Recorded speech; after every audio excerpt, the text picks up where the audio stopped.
Salut, c'est Tokonojo, j'espère que vous allez bien. Bon, ça fait déjà presque 6 ans que je suis en France. Oui, ça veut dire que j'ai gâché 6 ans de ma vie dans un pays de merde. Oh, je rigole, hein. C'est une blague. It's a joke. Mais depuis que je suis en France, qu'est-ce qui m'a changé? Oui, bien sûr, je me suis bien amélioré en français parce qu'il y a 6 ans, je parlais toujours anglais au français. La honte! Ouais, mais c'est le passé, hein. Mais vivre dans un pays étranger en immersion totale, on n'apprend pas que la langue. Ça risque aussi de changer notre caractère, notre façon de penser et même notre mentalité. Et justement, la France m'a bien influencé, a bien changé ma personnalité. Attention, il y a des mauvais changements, mais bien sûr, il y a des bons changements. Alors aujourd'hui, je parle de comment la France m'a changé durant ces 6 ans. Avant de regarder ma vidéo, n'hésitez pas à vous abonner à ma chaîne YouTube, s'il vous plaît. C'est parti. J'ignore les mendiants. Tout d'abord au Japon, aucun SDF ne font la manche dans la rue. Vraiment aucun. Mais en France, dans les grandes villes, chaque putain de seconde, on te demande d'argent dans la rue. Donc au début, quand je suis arrivé en France pour la première fois, bien sûr, comme j'avais pas du tout l'habitude de voir ces mendiants, je m'arrêtais chaque fois pour écouter ces gens-là. Et même les associations devant les stations. Salut, salut, salut, t'as 2 minutes?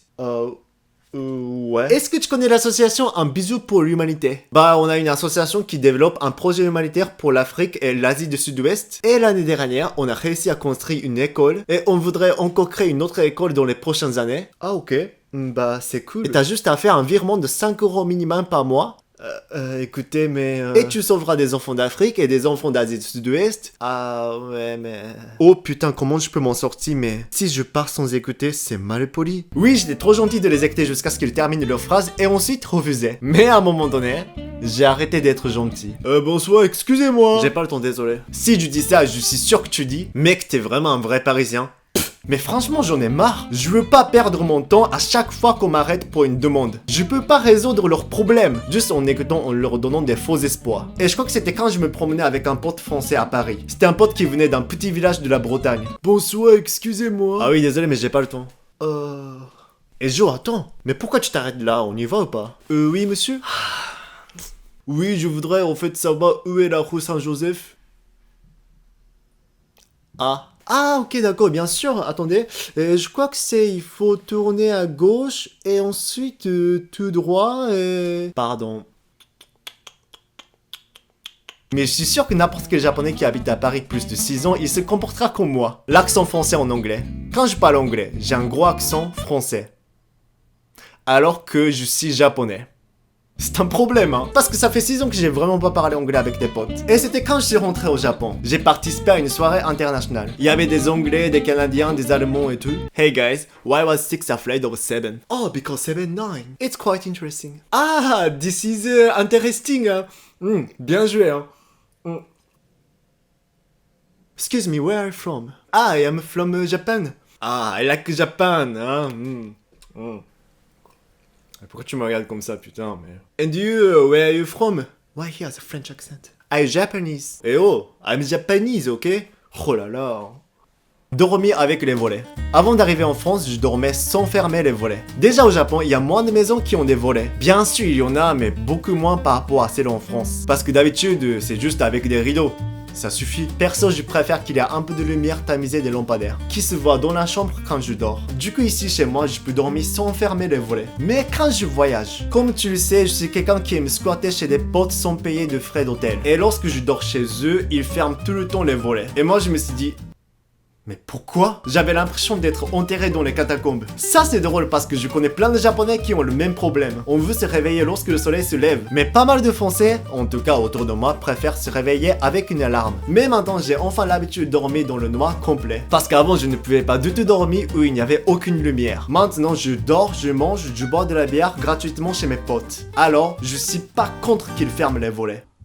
Manger un petit déj sucré. Au Japon, sans cliché, le matin, on mange souvent des trucs salés. Du riz, du saumon grillé, du natto, de la soupe miso, des algues séchées. C'est ce que je mangeais au Japon avant de partir en France. Bien sûr, il y a des Japonais qui mangent du pain de mie avec de la confiture. Mais en tout cas, d'habitude, les Japonais mangent beaucoup le matin et c'est souvent salé. Bon, bien sûr, même aujourd'hui le matin, je continue à manger des trucs salés en France. Par contre, le saumon est très cher en France. Alors, je prends souvent de la viande et des œufs le matin. Et même parfois une blanquette de veau ou des sandwichs kebab d'hier soir. Ça, c'est pas le mensonge, hein. Mais quand je suis allé dormir chez mes potes, qu'est-ce que tu veux pour le petit déj demain matin? Un pain de mie au Nutella ou une brioche? Bah, t'as pas un steak frites? Hahaha, ça c'est très drôle. Mais vas-y, sérieusement, qu'est-ce que tu veux, dis-moi? Bah, un steak frites. T'es sûr de quoi? Comme tous mes potes se moquaient de moi, j'ai décidé de pondre des trucs sucrés. Voilà. Mais enfin, c'était pas si mal de prendre une brioche ou une chocolatine le matin. Du coup, j'ai maintenant l'habitude de manger des trucs sucrés. Mais pas tout seul, à condition qu'ils m'invitent. Manger du lapin. Tu sais qu'au Japon, on mange des trucs chelous. On mange des haricots fermentés, du sperme de poisson. En France, ça s'appelle de la laitance, je crois. Mais pour les Japonais, c'est pas possible de manger un lapin. Toutes les meufs japonaises disent Kawaii-so. Au début, ça m'a tellement choqué de voir de la viande de lapin accrochée au marché. Je me suis dit, oh putain, les Français mangent n'importe quoi comme les Chinois. Mais un jour, je suis allé au restaurant et j'ai mangé pour la première fois du lapin. Et c'était super bon. Est-ce qu'il y a des végans ici? Écoute, c'était super bon. Il faut goûter ça. Hein. Dire bonjour au vendeur. Au Japon, on dit jamais bonjour ou bonsoir au vendeur. Jamais, jamais, jamais, jamais. Si tu connais ce vendeur, personnellement, tu peux lui dire bonjour. Mais si tu ne connais pas, irashimasu. Hi, 100 yen desu ne, こちら. Ah putain, comment on dit bonjour en japonais? Ah, konnichiwa. 私たちどっかで会いました? Et au Japon, la plupart des clients ne disent pas merci. Genre, les Japonais considèrent que les vendeurs sont comme des machines ou de l'air. J'ai travaillé dans un supermarché et au restaurant au Japon. Alors je comprends très bien. Presque aucun client ne dit merci dans un supermarché. C'est triste, mais c'est bizarre de dire bonjour ou merci au vendeur. En France, si tu ne dis ni merci ni bonjour au vendeur, les vendeurs te cassent la gueule. Du coup, quand je suis venu en France, je me suis dit, waouh, les clients français sont bien polis. Ils disent chaque fois merci. C'est un truc positif qui m'a bien influencé. Maintenant, quand je rentre au Japon, je dis pas bonjour au vendeur. Mais je dis merci et s'il vous plaît, sans faire exprès au vendeur. Et les vendeurs sont un peu étonnés. Même s'ils me prennent pour un client bizarre, je m'en bats les steaks. Déplacer un objet avec les pieds. Imaginons qu'il y a un carton au sol et que tu veux le déplacer vers la gauche. Tu le bouges comment? Oui, avec le pied. Bien sûr, on est d'accord. C'est plus facile de déplacer les objets comme ça. Tant que le contenu n'est pas fragile. Et quand j'ai fait ça chez mes parents au Japon. Ojo! 何? お前いつから足で物を動かすようになったんだよ。ただの段ボールだよ。中身何も入ってないし。いやいやいや、お前さ、手に障害ないんだろ？だったら手使えよ。第一それサッカーボールでもねえだろ。なんであろうと物を雑に扱うな。Au Japon, c'est un aspect de shintoïsme. Il faut respecter même les objets. Désolé papa, maman, j'avais oublié cette tradition respectueuse. Oh, mais c'est plus facile comme ça. Moins de tatemae. Tatemae, c'est une sorte de mensonge japonais pour ne pas blesser les gens. Par exemple, si c'est son tatemae...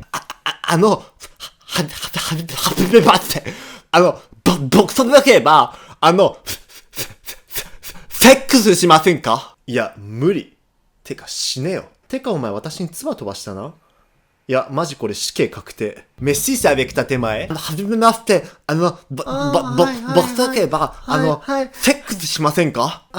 いや、ちょっとでも、他に可愛い子とかもいっぱいいると思うし、なんで私かなっていうか、ちょっと今用事があって、みたいな、はい、さようなら。殺す. Voilà, lorsque les Japonais disent ouais, peut-être plus tard, on sait jamais. Bah, ça veut dire non. Il ne faut pas insister jusqu'à ce qu'ils disent non. Parce que pour les Japonais, c'est pas bien de dire non, clairement. Donc, c'est une sorte de politesse japonaise. Moi, à la base, même avant d'arriver en France, j'avais moins de tatemae par rapport aux autres Japonais. J'étais un peu franc. これ私作ったんだけど、もしよかったら。マジでありがとう。すげえ嬉しいよ。ただだし。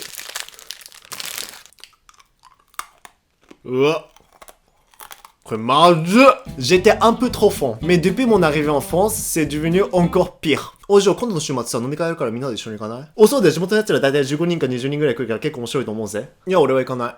お前、ストレートだな。だってまあ、つまんなそうだし。